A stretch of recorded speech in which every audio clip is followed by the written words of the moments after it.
Entonces, el día de hoy, como es costumbre mensual, vamos a presentar la charla de neurocirugía oncológica y vamos a hablar más específicamente de la charla de base de cráneo.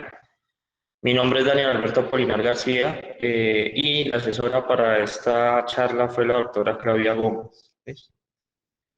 Como veníamos con un registro, con una secuencia de exposiciones que había hecho mi compañera Daniela de meningiomas, hoy vamos a continuar ese esquema y vamos a hacer meningiomas del tubérculo solar, va a ser el tema del que vamos a tratar hoy.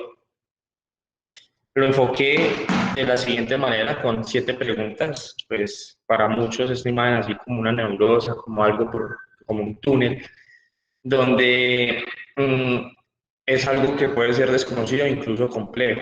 Y entonces lo quise definir en estas 7 preguntas. ¿En qué consiste esta enfermedad? ¿Cuál es el perfil clínico de este tipo de tumores? ¿Cómo se deberían estudiar estos pacientes? ¿Qué pacientes se deben intervenir?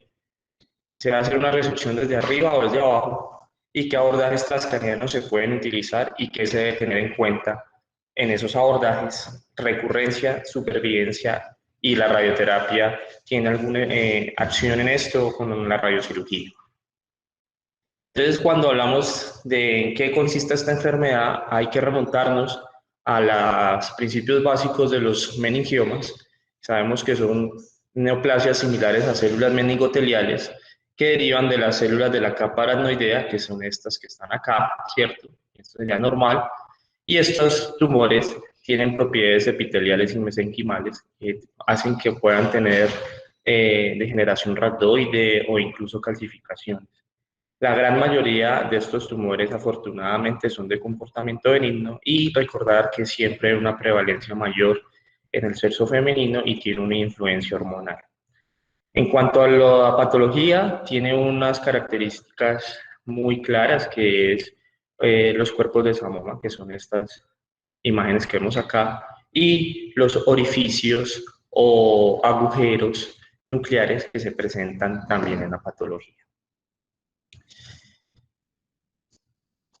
La inmunohistoquímica tiene patrón característico que es positivo a la ivermectina, al hemo positivo y progesterona positivo. La clasificación de la WHO del 2016 clasifica estos tumores en 3 grados, siendo el grado 1 considerados los más benignos, ¿sí? Con un 94.6%, los grados que son el atípico, el de células claras y el corticoide 4.2%, y el anaplásico y el rhabdoide, que son los que se presentan y que vemos más de este grupo 3, es el 1.3%. Afortunadamente, estos que son más malos tienen un porcentaje menor. Los meningiomas por ubicación se pueden localizar en todo el sistema nervioso donde haya dura madre. Entonces se pueden presentar en varias localizaciones. Y acá en este esquema vemos todas las localizaciones. El tema de hoy, si vamos a comenzar a clasificar o empezar del tema grande de meningiomas, después pasamos a la otra clasificación que serían los tumores o los meningiomas de la base del cráneo anterior, donde vemos que serían estos que están subrayados en amarillo y azul, que corresponden a los meningiomas del surco olfatorio, plano esfenoidal y los del tubérculo solar. Esos tumores corresponden del 12 al 20% de todos los meningiomas. Y si hacemos una ya clasificación o una subclasificación más bien de estos meningiomas de la base del cráneo anterior, vemos que los del surco olfatorio tienen un 10%, los del plano esfenoidal tienen un 2.1% y el tubérculo solar 7.9%. Estos tumores son, como vemos, poco frecuentes, tienen una incidencia baja, pero hay que conocerlos y saber su manejo. Algunas características o algunas generalidades de los meningiomas del tubérculo solar surgen de la dura madre, como dijimos, todos los meningiomas, pero de la dura madre ubicada en el tubérculo solar, en el limbo esfenoidal, en el surco quiasmático o en el diafragma de la silla turca. Tiene una unión dural distinta, lo que hace que los nervios ópticos y el quiasma se vean elevados, y afectación del conducto óptico. Cuando son pequeños, localizan por delante de la fosa hipofisiaria, pero cuando alcanzan tamaños mayores, hacen una extensión y pueden llegar al plano esfenoidal, diafragma, infundíbulo, fosa hipofisiaria, recubrir el nervio óptico y estructuras vasculares, como vamos a ver más adelante. Esta imagen es como para recordar un poquito de la anatomía ósea del tubérculo celular. Vemos acá un corte superior, una vista superior, inferior, posterior y anterior, donde vemos el cuerpo del esfenoides, vemos las alas menores del esfenoide, alas mayores, las láminas pterigoides, y aquí lo que vemos es la parte como tal del plano esfenoidal, ¿cierto? Aquí vemos el surco quiasmático o canal quiasmático, el canal óptico acá lateral, este sería el tubérculo, este de acá, y tenemos las esfenoides anteriores, el dorso celular, la silla. Esta imagen también la traje para que veamos la relación que tiene esos tumores o en relación con estructuras nerviosas y vasculares. Si ustedes ven acá, esta línea amarilla está mostrando en dónde está el corte coronal en esta resonancia y vemos la relación que tiene con estructuras nerviosas. El asterisco sería el tubérculo celular y vemos que tiene relación con el quiasma óptico. Aquí vemos en este corte coronal y en este sagital con las estructuras vasculares, la carótida interna, las arterias del complejo anterior de la cerebral anterior, tanto en su segmento A1 como en su segmento A2, y la glándula hipofisiaria claramente. Esto es más esquemático. Esta imagen me llama la atención que es demasiadamente esquemática, como vamos a ver más adelante. Los meningiomas del tubérculo celular, la frecuencia más baja es que se implanten en todo el centro, más sin embargo, esto es como para mostrar más o menos dónde están localizados. Y vemos la relación que tiene con las estructuras ópticas y con estructuras vasculares. Acá esta imagen nos quiere mostrar es cómo puede presentar invasión del canal óptico y desplazarlo hacia el lateral y hacia el inferior. Bueno, entonces la siguiente pregunta es ¿cuál es el perfil clínico de este tipo de tumores? Generalidades de estos tumores es que se presentan principalmente en la cuarta década de la vida la mayoría es en mujeres en una relación 3:1. Esto de la mayoría en la cuarta década de la vida es que ya comienzan a presentar síntomas. Pueden ser tumores de crecimiento lento que vienen desde mucho tiempo, pero ya cuando comienzan a presentar síntomas, sobre todo visuales, es que el paciente consulta.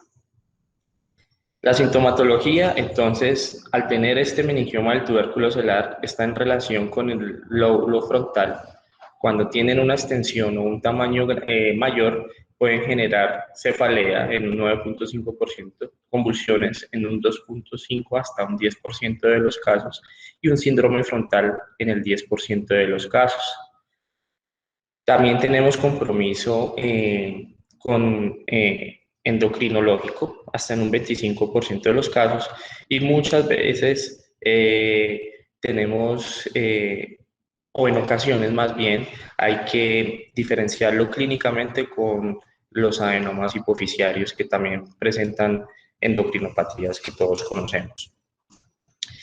Y acá en el recuadro vemos este meningioma del tubérculo, la relación que está haciendo o la compresión que está haciendo sobre el complejo o el sistema óptico-quiasmático y así lleva a que tengamos una déficit visual que principalmente, como ustedes ven en esta tabla, este autor en el 2016 la describió, vemos que tiene un patrón asimétrico, esa anoxia o ese defecto campimétrico. Dado que el tumor no crece de manera asimétrica y no se implanta la mayoría de las veces en el centro, como se muestra en esta imagen. Aquí vemos que un 40% se hacen hacia el lateral derecho, un 45% lateral izquierdo y solamente un 13% lo vemos en el centro del tubérculo. Eso explicaría por qué son defectos campimétricos asimétricos y atrofia óptica asimétrica de un lado respecto al otro y no es el síndrome anquiasmático común, es que todos conocemos, que es una hemianopsia bitemporal. Los defectos campimétricos es el primer síntoma, el más severo, y se presentan hasta en el 85% de frecuencia de los pacientes. En esta imagen también es un esquema donde explica más por qué también esos defectos campimétricos son asimétricos. Miren que este tumor puede desplazar el nervio óptico hacia arriba, hacia superolateral o hacia lateral e incluso hacia inferior. Esta tabla la traje de un estudio hecho en Brasil de 38 pacientes con meningiomas del tubérculo celular. De esos 25 tenían defectos campimétricos o discapacidad visual, y vemos que la discapacidad visual no está relacionada netamente con el tamaño, e incluso en ese artículo dicen que no se relaciona, sino que se ve con el compromiso que tenga el canal óptico o que el tumor esté envolviendo el nervio óptico. Y vemos las tasas de recuperación que se pueden presentar después de la cirugía. Llama la atención acá un 50%, que son solo 2 pacientes, pero la mayoría también están con el tamaño menor de la lesión. Bueno, entonces como puntos claves para diferenciar con el meningioma del surco olfatorio es que por proximidad los meningiomas del tubérculo celular primero generan síntomas visuales y la anosmia se presenta más tardíamente, mientras que los del surco olfatorio es al contrario, primero hacen la anosmia y posteriormente hacen los síntomas visuales. El síndrome prefrontal del que hablábamos, deterioro de la memoria, cambios de personalidad, depresión y ansiedad, está presente hasta en el 10% de los pacientes, como ya lo habíamos dicho. Acá en esta imagen vemos un preparado anatómico donde vemos los posibles sitios de inserción del meningioma del tubérculo celular. Pueden ser tanto laterales como central, y vemos su relación con el nervio óptico, con estructuras vasculares y con la glándula hipófisis. En este otro vemos que para que se genere esa anosmia, ese tumor tiene que crecer a tal modo que vaya hasta el plano esfenoidal, se extienda y haga compresión sobre esas cintillas olfatorias. Y es importante recordar que estos meningiomas también se pueden confundir con meningiomas de la clinoides anterior o meningiomas del tercio medio del ala esfenoidal. La siguiente pregunta es: ¿cómo se deberían estudiar estos pacientes? Indudablemente el estudio de elección y el mejor estudio es la resonancia magnética contrastada, donde vemos que estos tumores tienen un realce, una captación homogénea al medio de contraste al gadolíneo, ¿cierto? Y además de eso vamos a ver algunas características, que es que este tumor tiene un vector de crecimiento que es hacia atrás y hacia arriba, lo que genera que el nervio óptico esté desplazado hacia arriba y hacia adelante. Además, vemos la cola dural, que no es patognomónico de esta lesión, porque se puede presentar en otras patologías como la hipofisitis linfocitaria, y en esta imagen vemos tanto cómo puede rodear las estructuras vasculares y desplazar el complejo de la cerebral anterior. Otra premisa importante es mirar la relación que tiene este tumor con los nervios ópticos y con el canal óptico. Entonces, se recomienda realizar un estudio contrastado con supresión grasa para que nos muestre con mayor claridad los canales ópticos. En esta imagen vamos a ver acá que se ve el nervio óptico de un lado y del otro lado, mirémoslo acá. Y en esta marcamos, nos ayuda un poquito a ver más ese canal óptico, ¿cierto? Y hay otros autores que recomiendan pues las secuencias fiesta o las secuencias SID para tener una mejor claridad de las estructuras nerviosas. Dentro del diagnóstico diferencial que puede hacerse por imágenes tenemos el macroadenoma, que es muy frecuente. La diferencia, o esto quiere decir meningiomas del tubérculo celular, no quiere decir metástasis, son como la intensa captación que tiene los meningiomas del tubérculo celular del gadolíneo, como vemos acá. Este es un meningioma del tubérculo celular, este es un macroadenoma. Vemos que la captación es mucho mayor acá arriba. El epicentro tumoral es lo que habíamos dicho, generalmente en el plano esfenoidal, en el tubérculo celular y en la distribución hacia atrás y hacia arriba, mientras que el meningioma tiene varios vectores de crecimiento, incluso sabemos que hay extensión al seno esfenoidal. Otro es el desplazamiento del diafragma celular, como vemos en esta imagen, el diafragma celular en el meningioma tuberculocelular está desplazado hacia abajo, porque el tumor viene de arriba hacia abajo, mientras que en el adenoma hipoficiario ocurre lo contrario. No hay ensanchamiento de la silla turca. Miren esta silla turca comparada con esta donde está totalmente ensanchada por el adenoma. Y lo que sí presentan es hiperostosis basal, que es esta imagen donde se ve en tomografía un realce mayor o una hiperostosis de ese tubérculo y acá también. Muy bien. Hay que hacer algunos diagnósticos diferenciales también, además del macroadenoma, con el craneofaringioma, que conocemos que puede tener intensidades distintas y sobre todo cuando tienen ese tipo amantinomatoso que puede tener un componente quístico, lo podemos diferenciar por imagen, ¿cierto? El otro es el aneurisma del complejo de la comunicante anterior, también se puede presentar como un diagnóstico diferencial de esta patología. Esto es completamente quístico y es un quiste de la hendidura de Raquel o la bolsa de Raquel, y este que tiene esta hiperintensidad, que nos habla que sea grasa, puede ser un teratoma. Importantísimo por cuestiones legales, clínicas, pronósticas, hacer un estudio de campimetría previo a la cirugía. Y entonces tenemos la campimetría computarizada. Vemos que hasta el 87% de los pacientes después de ser llevados a cirugía pueden presentar una mejoría o estabilidad, y lo dicen varios artículos. El valor que ellos, en varios artículos que encontré, es entre el 85 y 90% de los pacientes. Y además de eso, esa mejoría clínica se puede presentar hasta en 2 o 3 años después de que iniciaron los síntomas. Y es muy importante también para medir la recurrencia. Estos pacientes, el síntoma que más aquejan es el deterioro visual. Si usted hace una cirugía y sabe que quitó una gran parte del tumor y el paciente presenta una estabilidad clínica o incluso mejoría, y en el seguimiento clínico estos pacientes vuelven a quejar mayor deterioro, pues es una forma clínica de que usted sospeche que este tumor está recayendo. La angiografía o la arteriografía es debatida, pero muchos autores no la apoyan, diciendo que tiene una anatomía vascular distorsionada por el tumor hasta en el 80% de los casos. Como vimos, atrapa o envuelve las estructuras vasculares hasta en un 24%. Y como estos tumores surgen de la arteria etmoidal posterior que hace anastomosis con la arteria oftálmica, hay el riesgo de que cuando se haga una embolización se genere una isquemia del nervio óptico, por lo que no se recomienda la embolización de forma rutinaria. Y lo que dicen es que la resonancia en fase vascular aporta la información necesaria para el abordaje de estos tumores.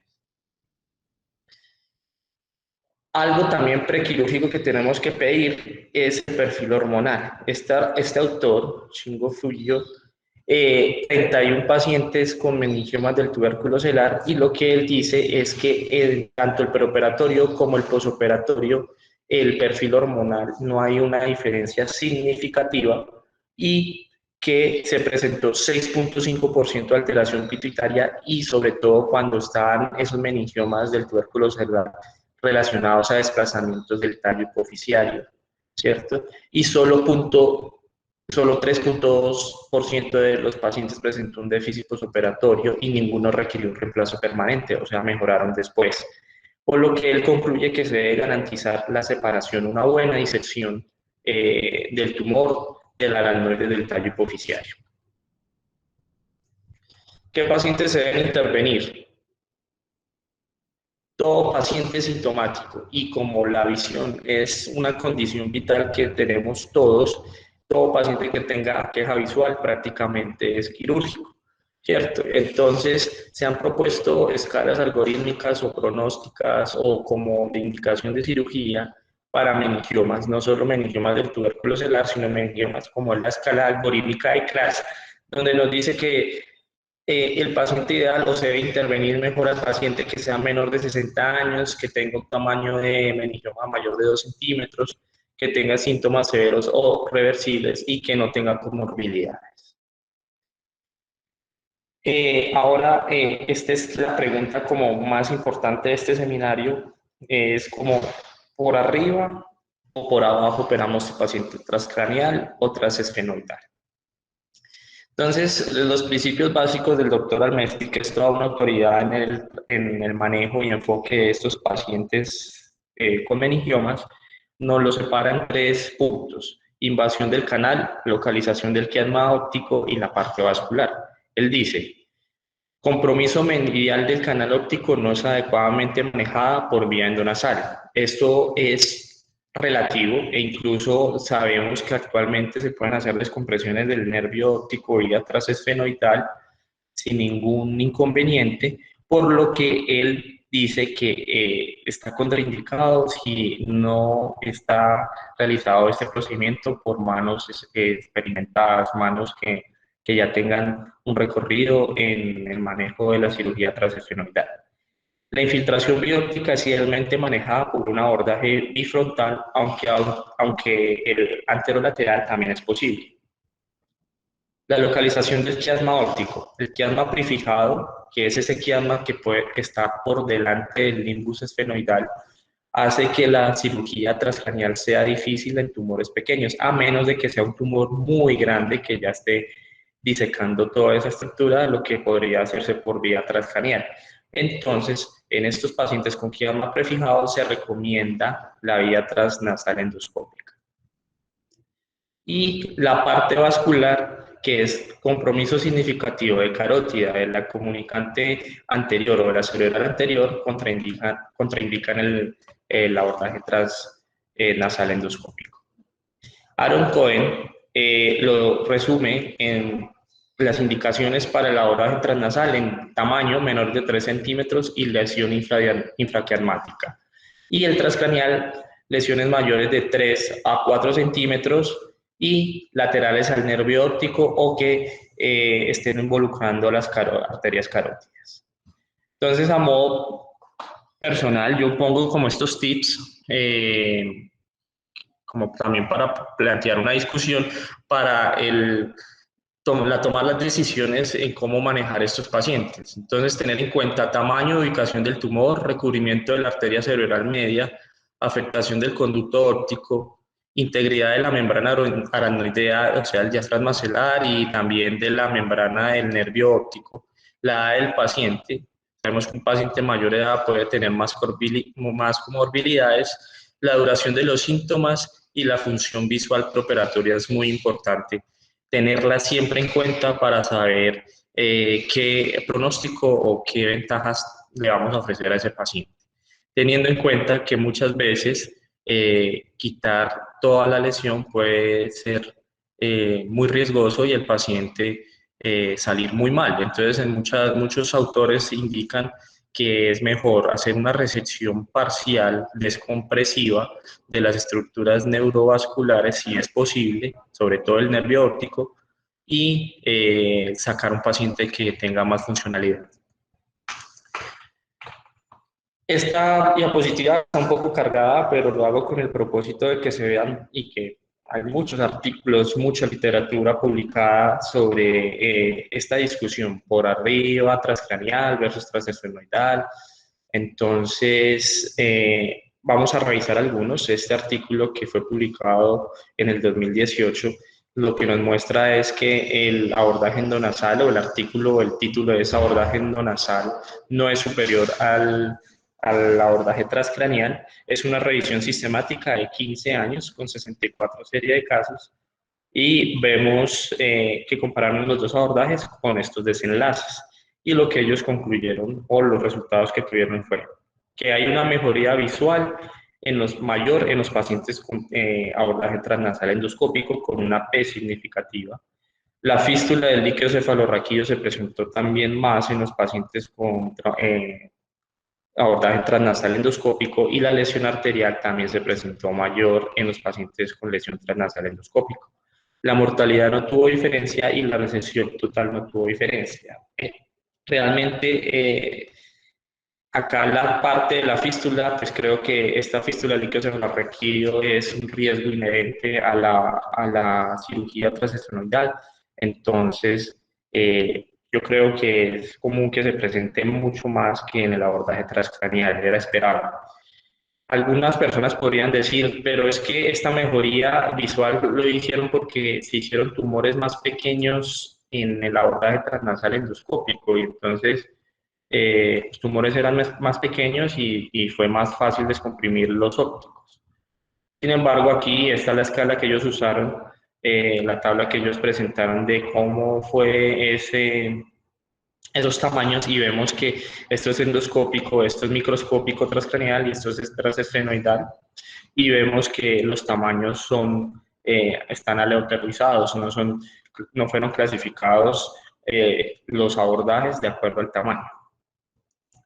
Este otro estudio que fue hecho por Cosen, que se llama estudio Cosemer, perdón, que fue en el 2019, es un estudio retrospectivo de 6 años que muestra 178 pacientes, 84 en vía transnasal endoscópica y 94 a transcranial, 3 instituciones, y vemos esta tabla donde vemos también que la mejoría visual está más presente en el abordaje endoscópico que en el abordaje transcranial, con un valor significativo, 85% versus un 55.8%, y la lesión está más, y la visión se puede deteriorar más en el transcranial. ¿Listo? Pero este artículo, de manera, de pronto no lo esperaban los autores, mostraron una conclusión que puede ser muy útil, que es la implantación del tumor. Si esa implantación del tumor está 5 milímetros por debajo, 5 milímetros por debajo de la parte más alta del tubérculo celular, esos tumores primero son más abordables por vía endoscópica y además de eso presentan mayor mejoría visual. ¿Sí? Esa fue esa conclusión importante de ese artículo. Este es otro artículo que es reciente y lo que busca es como clasificar o hacer un estadiaje preoperatorio para definir qué tipo de abordaje se puede realizar para estos tumores. Lo hizo este doctor McGill. De hecho, se puede buscar la clasificación, que en la siguiente diapositiva ya se las voy a mostrar completa, que es esta. Espera un segundito. Y él toma 3 parámetros: tamaño del tumor, mayor o menor de 17 milímetros; invasión del canal, no invasión, unilateral o bilateral; y compromiso arterial. No hubo diferencia en las complicaciones ni en la recurrencia cuando se hizo un abordaje endonasal versus un transcranial. Y aquí pongo un asterisco porque pues complicaciones pueden ser catalogadas o cualquier persona podría decir que es la fístula líquido-cefalorraquídeo, pero el autor dice que pues es algo que es más esperable por el tipo de abordaje. Los puntajes altos más relacionados, los puntajes altos, perdón, están más relacionados a que el cirujano se incline por hacer un abordaje transcranial. Los puntajes bajos que se le hicieron abordaje transcranial tienen un mayor grado de recepción, y los puntajes bajos están asociados con mejoría o estabilidad en la visión posoperatoria y sobre todo cuando hacen por endoscopia. O sea, es decir, tumores de este estadiaje, ay Dios, salió la imagen, de este puntaje bajo, pueden presentar mayor mejoría visual. El puntaje total de esta escala es de 6 puntos. Acá tenía la imagen, pero se me perdió, no sé qué pasó, pero bueno. El siguiente artículo que les quiero presentar es otro artículo publicado en el 2018, 550 pacientes, 8 estudios grandes comparando los dos abordajes, y no hay diferencias en el alcance de recepción, como vemos en esos porcentajes similares, no hay diferencia en la recurrencia, y la mejoría visual sí hay una diferencia en la que vemos 42% en el abordaje transcranial y 86% en el abordaje transesfenoidal. Las complicaciones. Fístula cefalorraquídeo se presenta más en el trasesfenoidal, la infección más en el trasesfenoidal y la disosmia más o alteraciones olfatorias más en el trasesfenoidal. No hubo diferencia en la hemorragia intracraneal y tampoco en la disfunción endocrina. Entonces, ¿qué abordajes transcraneanos se pueden utilizar y qué se debe tener en cuenta?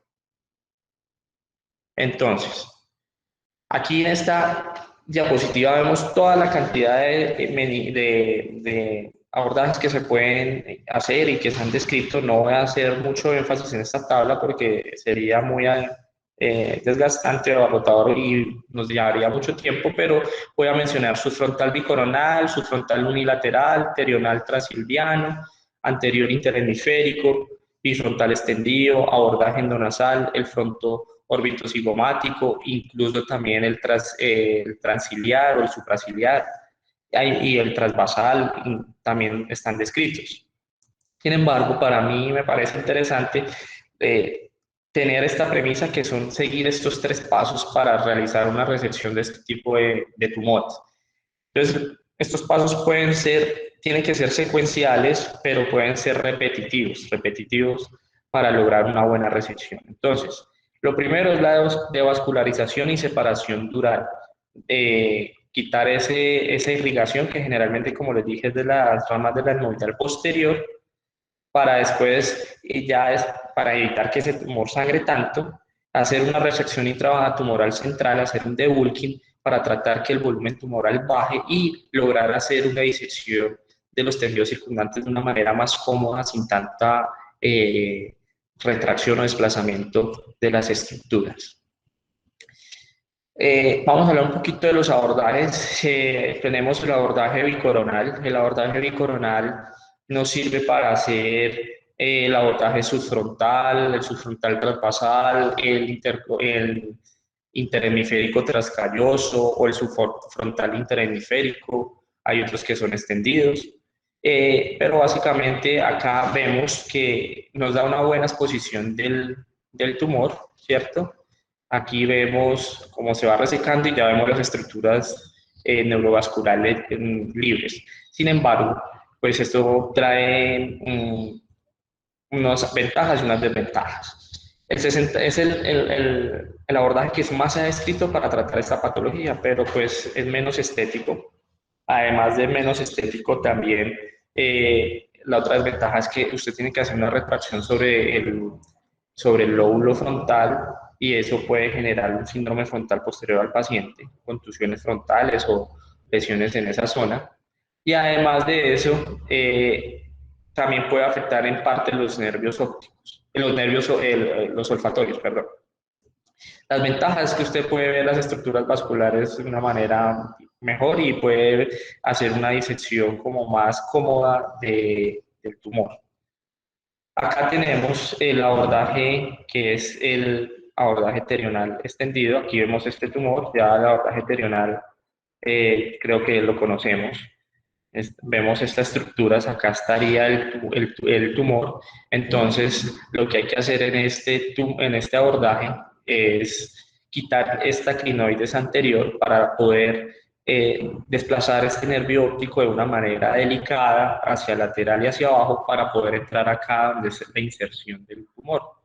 Eh, este abordaje, que aquí les vamos a mostrar, se presenta sobre todo cuando tengamos tumores mayores de 3 centímetros de diámetro, cuando sea multicompartimental, o sea, fosa media, fosa anterior, lateralización del tumor con respecto al nervio óptico o la carótida, y cuando tenga cubrimiento carotídeo, o sea, cuando lo envuelva. Este abordaje ya creo que pues estamos familiarizados con el abordaje terional, no va a hacer mucho énfasis, ya les voy a mostrar las imágenes, pero recordar lo que hacemos nosotros, el fresado del techo orbitario, y lograr acá una exposición para lograr quitar la crinoides anterior, ¿cierto? Como vamos a ver acá, y poder ya cuando se quita esa crinoides hacer una buena desplazamiento del nervio óptico y poder buscar la inserción del tumor.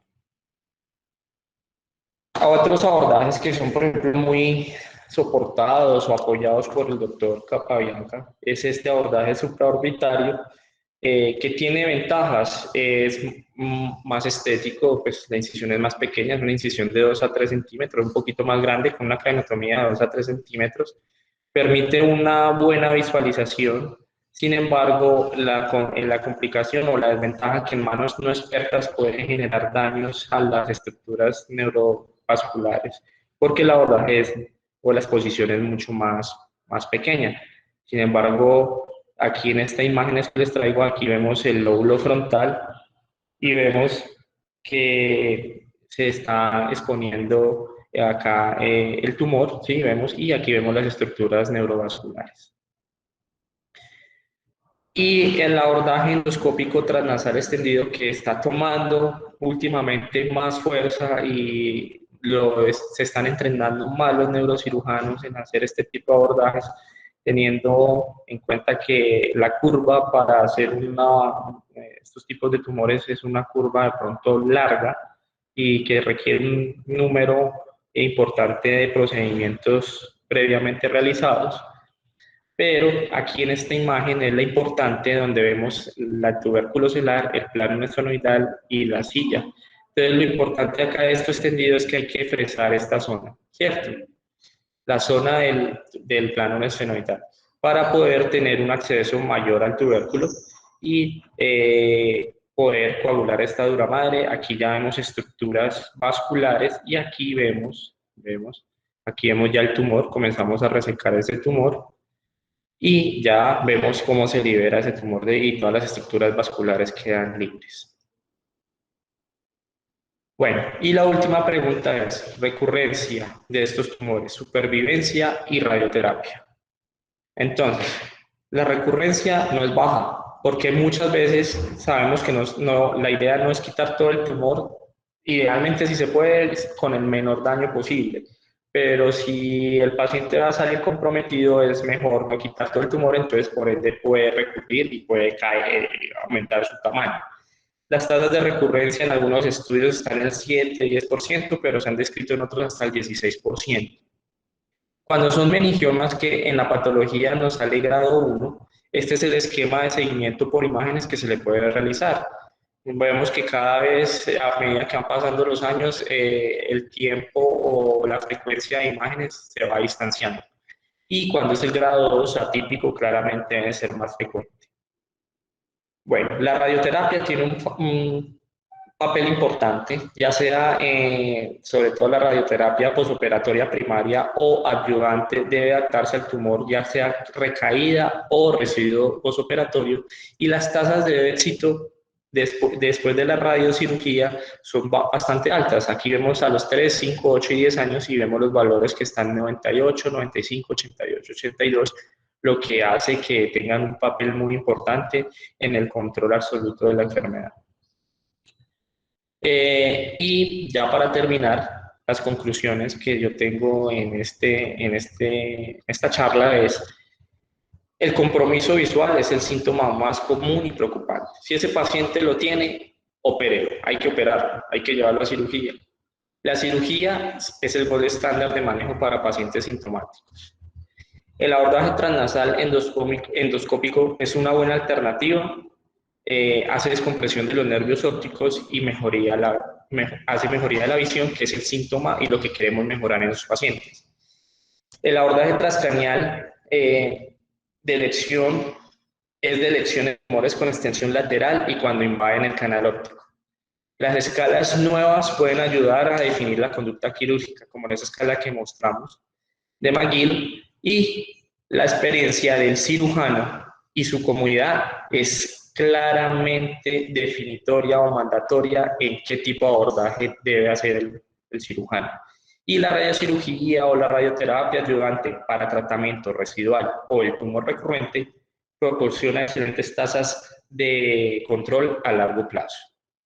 Y eso era la charla. Gracias por su atención.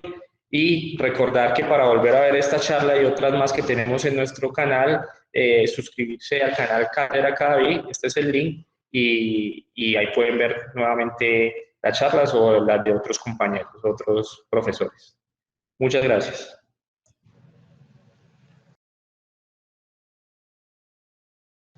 Daniel, muchas gracias. Mi inquietud va para Claudia y Pacho o Daniel si está conectado. Es la siguiente. Cuando nosotros aprendimos a hacer cirugía por vía transesfenoidal y uno se encontraba un tumor duro, la conducta era parar porque un tumor duro no se podía sacar por la nariz.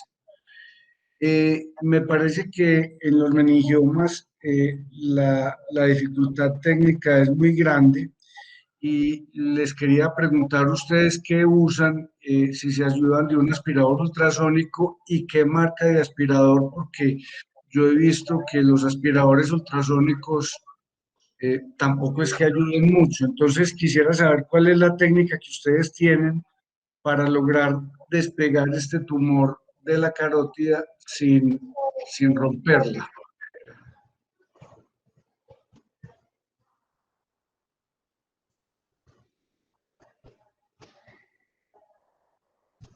Adelante, Claudia.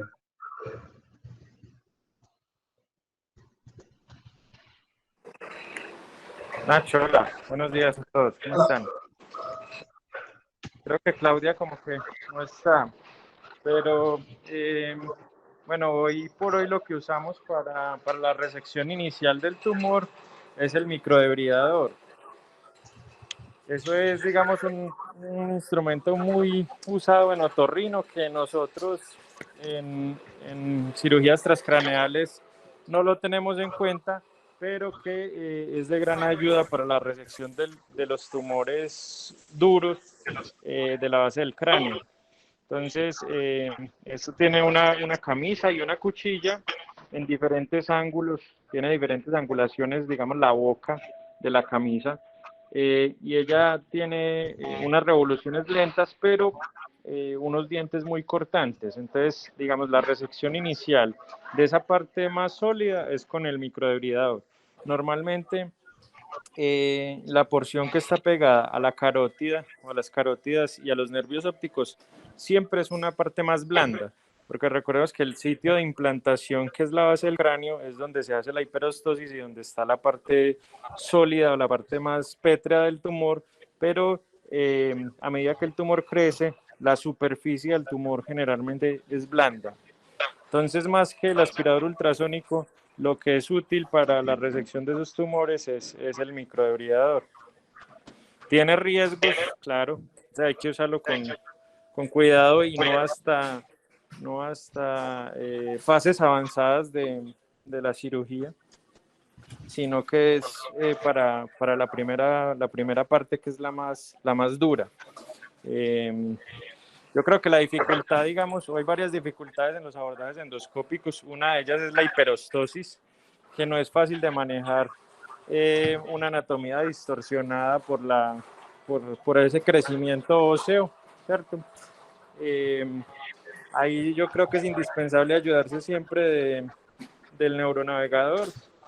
Y la otra parte compleja es, digamos, la manipulación de las estructuras vasculares, que yo creo que todavía es difícil hacer la curva y tener los instrumentos adecuados para hacer una disección aracnoidea, digamos, como uno lo ve en los videos de las personas que tienen una serie muy grande de casos. Entonces, bueno, pero es un mundo en el que hay que incursionar.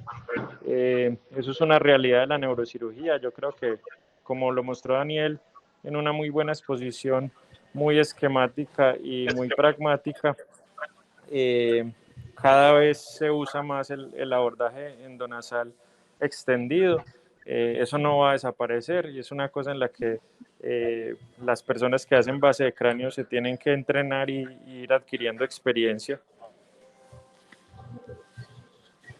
Francisco, en tu caso particular, ¿vos los abordás siempre por debajo o por encima?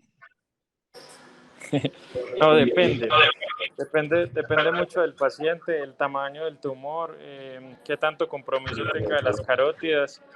Digamos, si es un tumor pequeño que no tiene compromiso de ambas carótidas, yo lo hago por debajo, Si es un tumor más grande, me gusta más por encima, pero he tenido, digamos, incluso pacientes que ha hecho por debajo primero. La descompresión de todo el sistema óptico es mucho mejor por debajo que por encima. Y luego le hago una vía transcraneal. Entonces, para la porción más lateral del tumor. También tener en cuenta que si tiene una extensión lateral a la carótida, ¿cierto? O lateral al nervio óptico, siempre van a necesitar una abordaje transcraneal, pues por lo menos en mi experiencia, todavía a esos confines no llego de manera segura. Daniel, Profesor, Daniel, no veo que mencionaste así como un tratamiento importante la radiocirugía. Yo, mientras hacía la presentación o cuando la terminaste, he visto mencionado la radiocirugía como tratamiento inicial o primario en los tumores. ¿No encontraste mucho sobre eso o por qué no lo buscaste? profe, la verdad, las guías que revisé, los artículos que revisé, hacen la salvedad de que el manejo inicial debe ser la cirugía.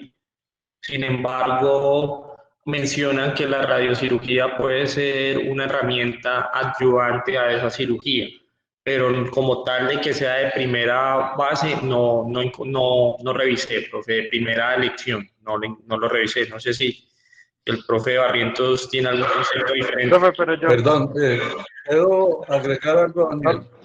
En Ok, profe. estos artículos hablan de que en cirugías en las que no se logró resecar el tumor, la radiocirugía fue efectiva. Y yo siempre he pensado que si es efectiva cuando se ha hecho el intento de resecar el tumor sin éxito y es efectiva después, entonces también debió ser efectiva inicialmente. Es decir, Ok, en el profesor. caso que la cirugía fracasó, la cirugía a cielo abierto, y después la opción de la cirugía, de la radiocirugía, demuestra el éxito. De acuerdo. Adelante, Víctor, y luego Hernán.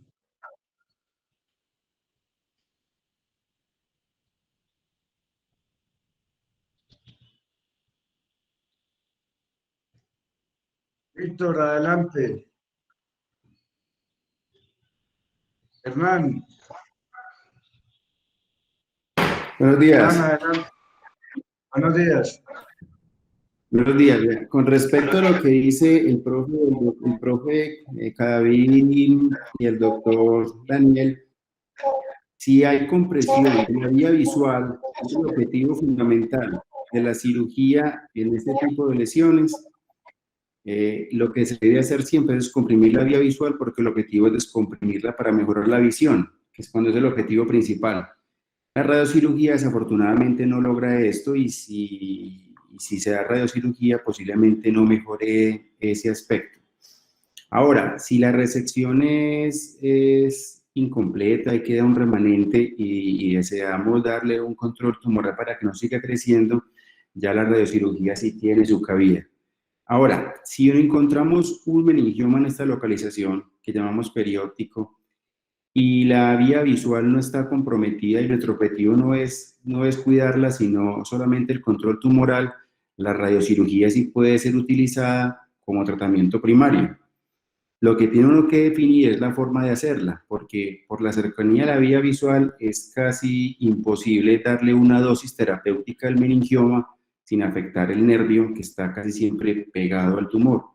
Entonces hay que hacer un tratamiento que se llama hipofraccionamiento, que consiste en darle una dosis, dar la dosis completa en varias fracciones para disminuir el riesgo de compromiso visual. Entonces, en resumidas cuentas, el tratamiento primario, cuando hay afectación visual, como dijo muy bien el doctor Apolinar, es la descompresión de los nervios vía quirúrgica.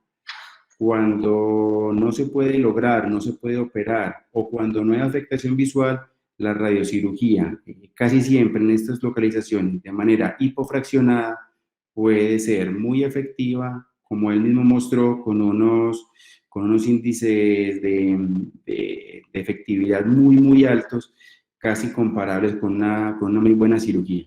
Entonces, en este caso, lo que hay que definir de entrada es cuál es el objetivo del tratamiento. Si el objetivo es mejorar o al menos estabilizar la visión, la cirugía es la principal opción porque es la única forma que podemos descomprimir la vía visual.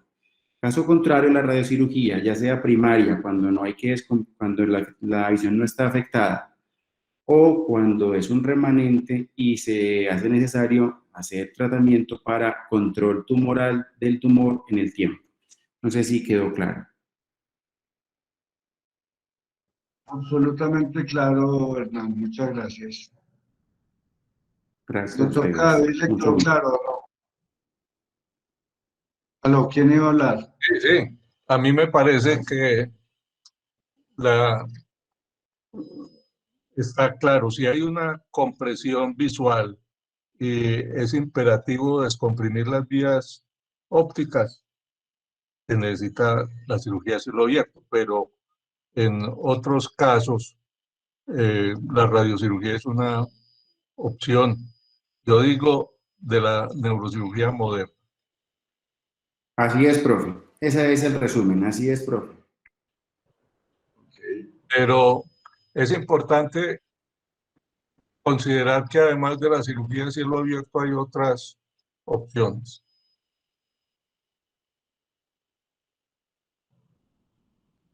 ¿Algún otro Claro, comentario? que si en cualquier tipo, en casi cualquier tipo, no, pues yo diría, en cualquier tipo de meningioma hay otras alternativas, sino que en los meningiomas, por su efecto compresivo, la cirugía siempre va a ser mejor. Lo que pasa es que a veces es muy complicada, muy arriesgada.